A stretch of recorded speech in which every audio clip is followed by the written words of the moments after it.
Hello guys, thanks for clicking this video. This schematic is Wien Bridge Oscillator. As you can see, the IC that I use for this project is LM321. This is SOT 5, SOP5 or SOT23. The frequency output formula is this one, and here is the project. The output frequency is exactly 1 kHz.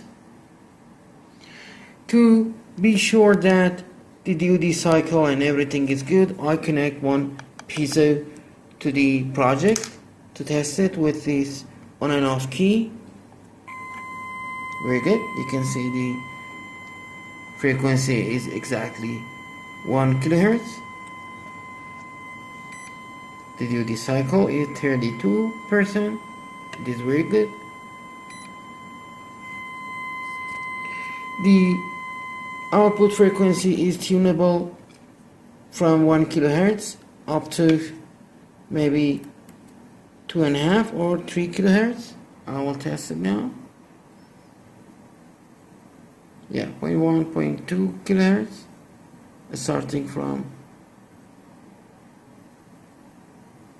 700 Hz up to